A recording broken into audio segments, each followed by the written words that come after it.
What a week. Honestly, I don't know how this keeps happening with the league. Just when you think you've seen all that the CBL has to offer, you see something that has never happened before. We start in the nation's capital, and it was onions, baby onions. As much as I want to make it about me working sideline alongside the legends Chuck and Jonesy, it was all about the Chuckster making one of his signature calls when Ottawa pulled off an upset in the season opener. Gray still working the rock. We're down to 6. Top side for the win. Bam! Onions, baby onions! Get out the salami and cheese, mama! Then over in Winnipeg, Chad Posthumous, the hometown hero, capped off a win in front of a record crowd and even had a polar bear rappelling from the ceiling. Like, come on! In Calgary, first game in franchise history, check. First win, check. First sellout, check. And more importantly, first victory in the Battle of Alberta, check. We might need to update those bet Victor odds because Montreal is off to a hot start behind the play of emerging dynamic duo Blake Francis and Ahmed Hill. And do we have a case of a championship hangover in Brampton? 2 points, too short, 2 nights in a row. Can the Honey Badgers bounce back this week? It's a jam-packed episode, so let's get started. There were a lot of great performances this week, so it wasn't easy to narrow it down to just 3, but I tried my best, and let's start with the easiest one, and that's Cadre Gray from the logo. After an unexpected comeback led by Gray and Michael Flowers, the Blackjacks had the defending champion Honey Badgers on their heels, and Cadre Gray didn't leave anything to chance and pulled up from deep in his bag and gave Ottawa fans a moment they won't soon forget. At number 2, we have the reigning championship game MVP Christian Vital with a put them on his back performance. After trailing for most of the game, Christian Vital wouldn't go down without a fight, putting up 36 points versus Scarborough with 7 from 11 from downtown and pulling down 13 defensive rebounds, which is pretty impressive for a guard. I imagine this isn't the last time we see him on these lists. And last, I'm giving this one to a whole team. It has to be the Calgary Surge. Trailing by 16 at the start of target score time, the Surge would go on an improbable 25-8 run, breaking the record, and it has to feel even sweeter doing it against their Alberta foes, the Edmonton Stingers. Did you seriously think that I would just come in here and take over CBL Weekly without giving any recognition to the former host of this show? We decided that this show cannot live without him, so we brought back Sean Woodley for everyone's favorite segment, the Power Rankings. Guess who's back? It's me, Sean Woodley, here for my weekly dose of tyranny, where I dig into who I think have been the best teams in the CEBL over the course of the last 7 days. It's Power Rankings, baby, version 1.0 for the 2023 season. Let's get to it.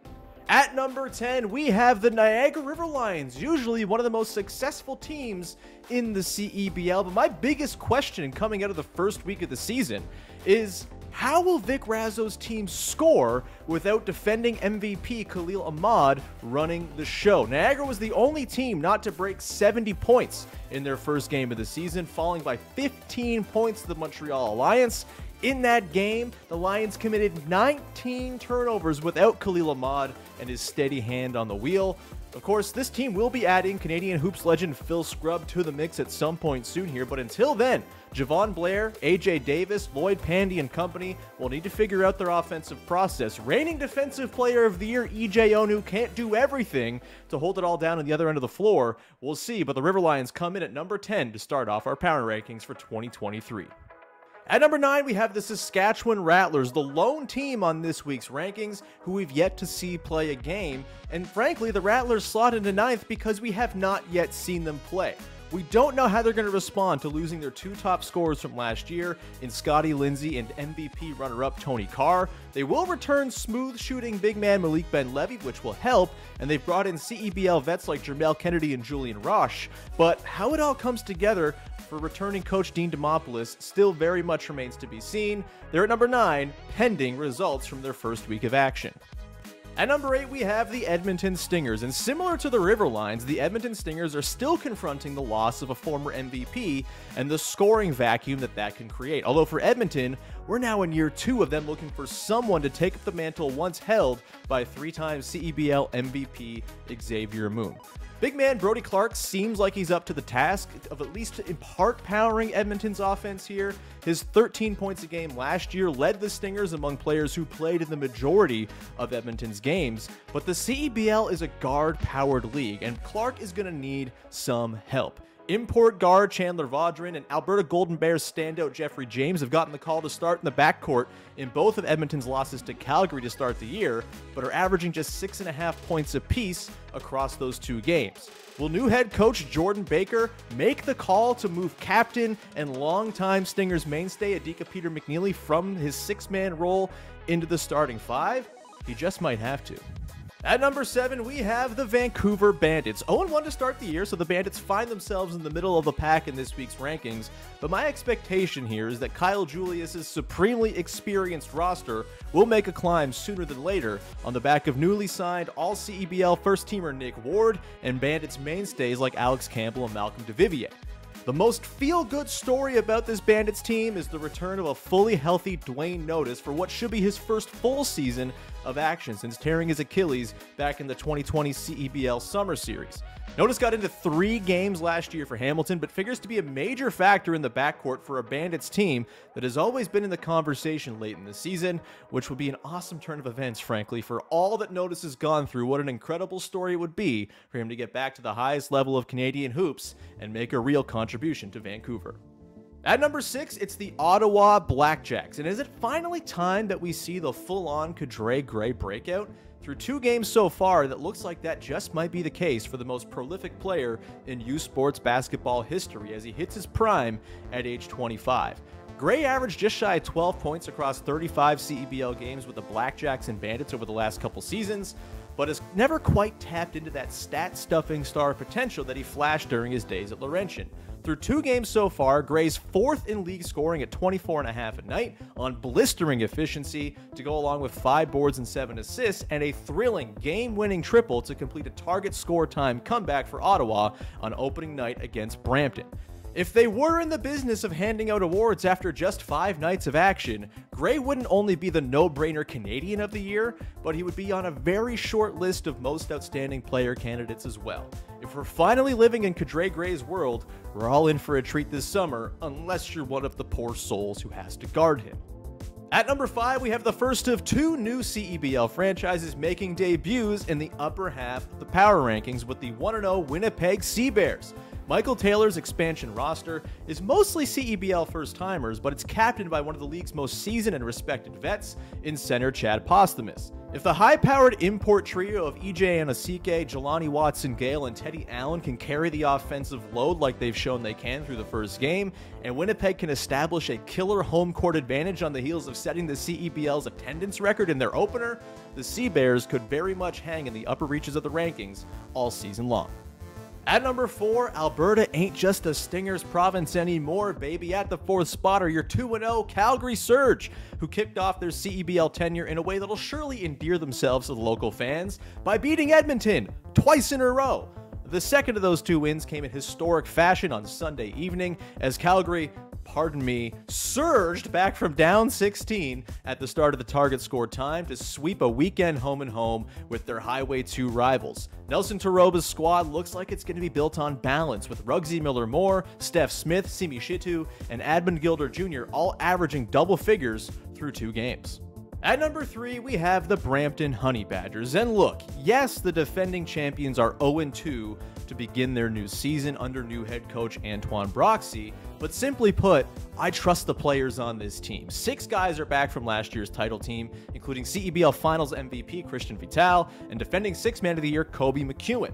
The duo of Jeremiah Tillman Jr. and Prince Odro is as good a big man tandem as you'll find in the league, and despite the 0-2 record, the Honey Badgers have lost those games by just a combined 4 points. History says this group has got the juice, so they maintain top 3 status until proven otherwise over a stretch longer than just 2 games. If Vital keeps pouring in 30 points a night, I think they'll be just fine. At number 2, we have the Scarborough Shooting Stars. Fresh off an appearance in the CEBL final in their inaugural season, the Shooting Stars seem loaded and ready for a run at redemption. Chris Exilis' squad brings plenty of returning faces from last year's runners-up, including all-CEBL guard Jalen Harris, the perennially steady big man Khalif Young, import do-it-all forward Cam Chapman, and one of the CEBL's foremost dunk artistes, David Mooncat. Joining that group are some pivotal additions, including Thomas Kennedy, the defending CEBL U Sports Player of the Year and the U Sports National Player of the Year for 2022-23, as well as two-time All-CEBL guard Kat Barber. It figures to be a wildly exciting summer in Scarborough. And in at number 1 is a team that was near the bottom of the rankings for almost the entirety of the 2022 season. It is, of course, the Montreal Alliance, 2-0 to start the year with a league-best plus 36-point differential. Returning Alliance star Nathan Kayos finally got some help this year in the form of import guard Blake Francis, who was a solid bench contributor for Newfoundland last year in just 8 games of action, but has taken a full-on star turn through 2 games to start the campaign. 27 points, 5 boards, 4.5 assists on a blistering 43% from deep on 11 attempts a night. 11! That's a lot. Francis is an early most outstanding player candidate, to be sure. Add in longtime CEBL stud Ahmed Hill, as well as import guard Trevion Graham and his 180 games of NBA experience, and the Alliance, after never touching top spot in the rankings last year, are on track to hang around atop this conversation all season long. And that'll do it for the first edition of the weekly CEBL Power Rankings. If you have any complaints about the rankings this week, please be sure to send them to Dhanung Bulsara. There's a bunch of hoopers in this league, so that means we have plenty of standout highlights. So let's take a look at the top 5 plays from week 1 of the CEBL season.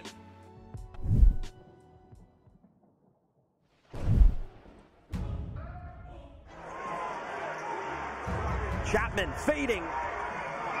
Ball down low, kiss off the glass, and that'll do it. A one-handed finish for Khalif Young as the stars align. Scarborough exacts revenge on the reigning champion Honey Badgers. 78 the final as we take a look at this game-winning basket there.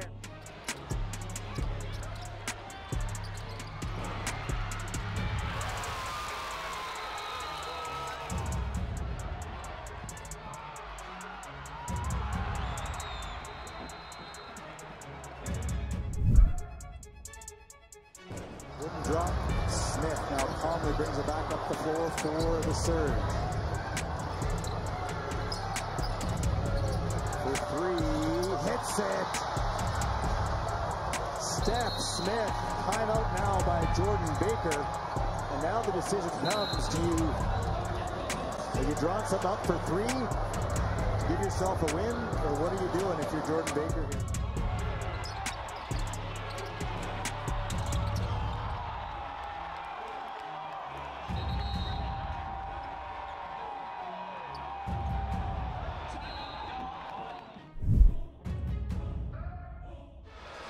Watched by Clark. Miller Moore. Big start to the ball game, looking for more, and there it is.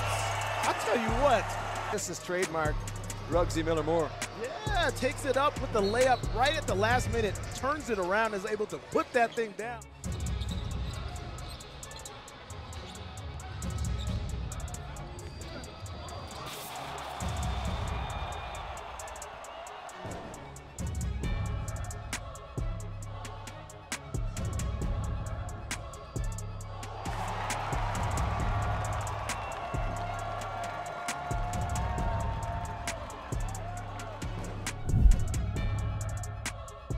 Quite a bit here at this point to get back in this ballgame for Ottawa. If he gets to do so with 9 points down. Hits Hill, and he just posterized Pepe.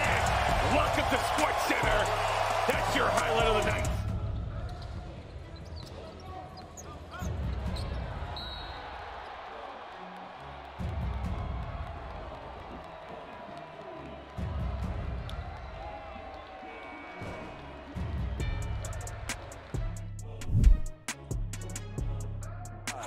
Gray works on Odro. 10 on the shot clock. Gray still working the rock. We're down to 6. Top side for the win. Bam! Onions, baby onions! Get out the salami and cheese, mama. Ottawa has won the CEBL opener. Oh, baby, what a play. Wow.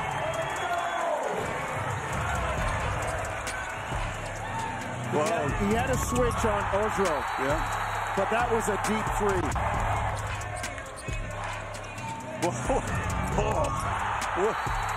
That's Steph Curry range. What a ball game.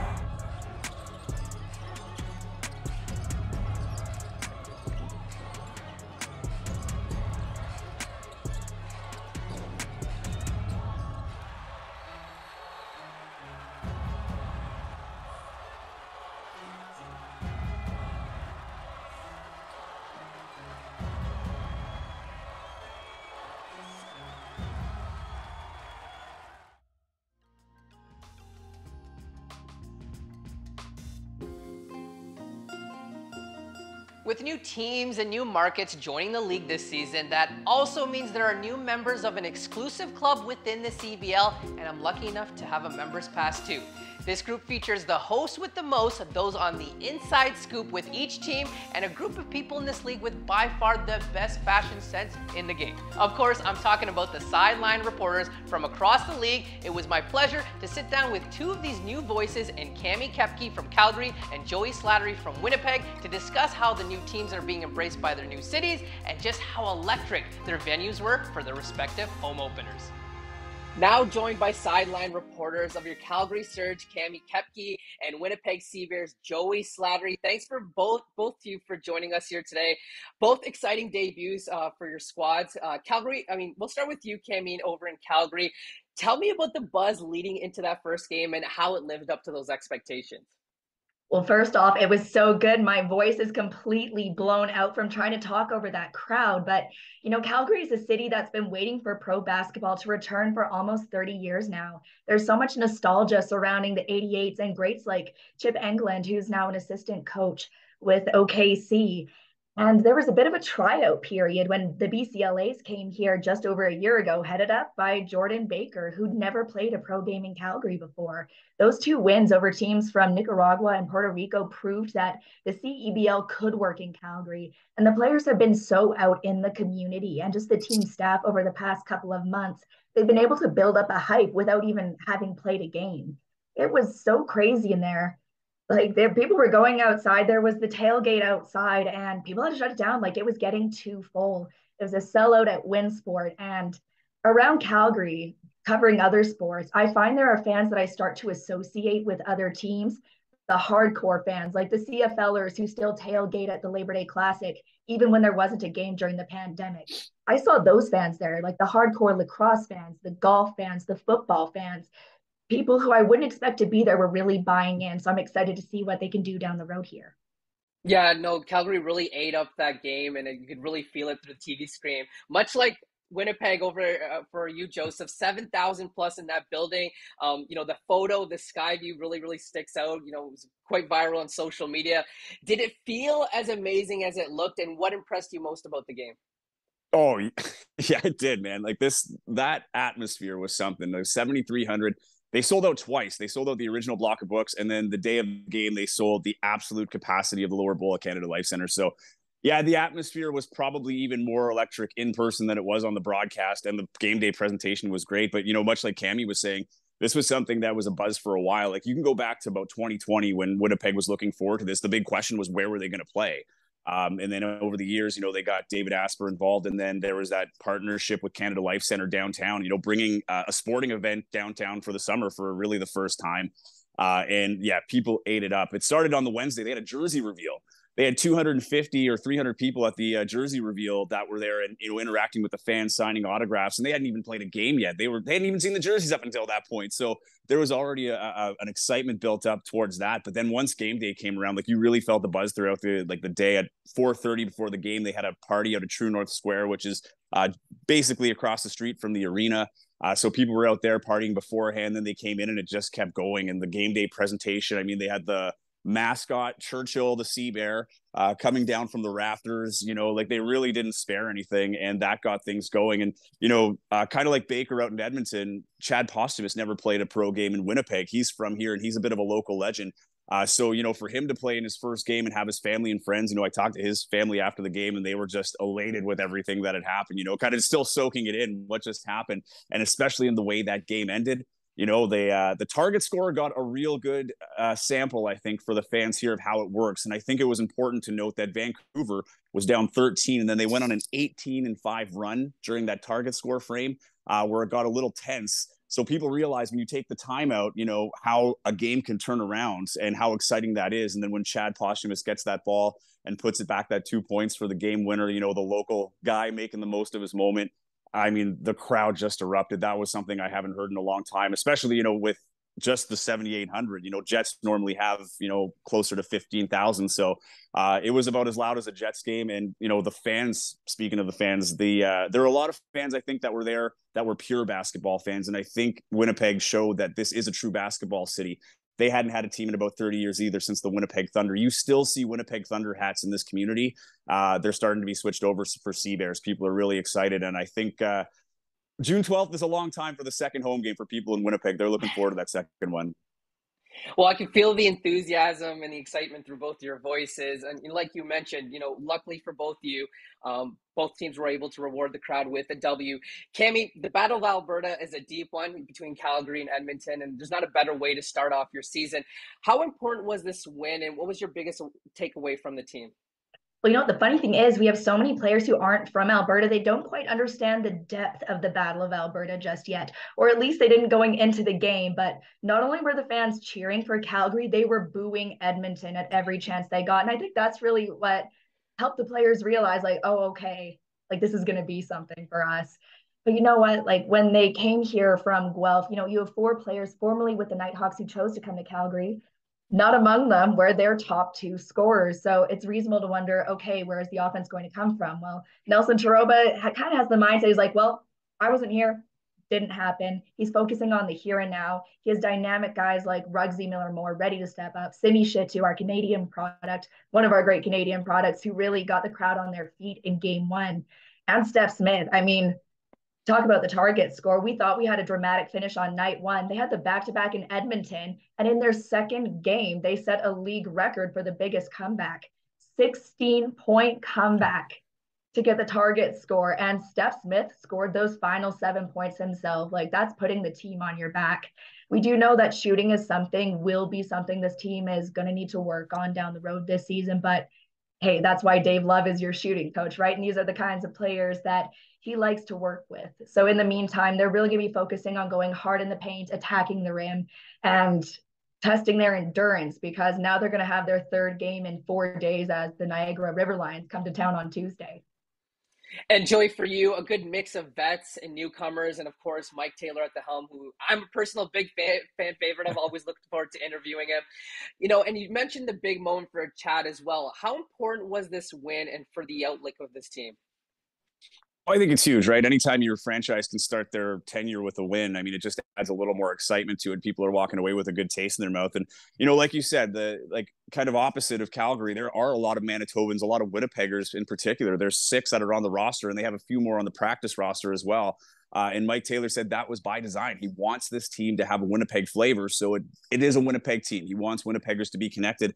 I don't know if they needed the extra help, but, it certainly doesn't hurt to have local guys to cheer for. And I think at the start of that game, the nerves might have been, there a little bit, but also the chemistry, right? These are short training camps. And that's what all the players were saying.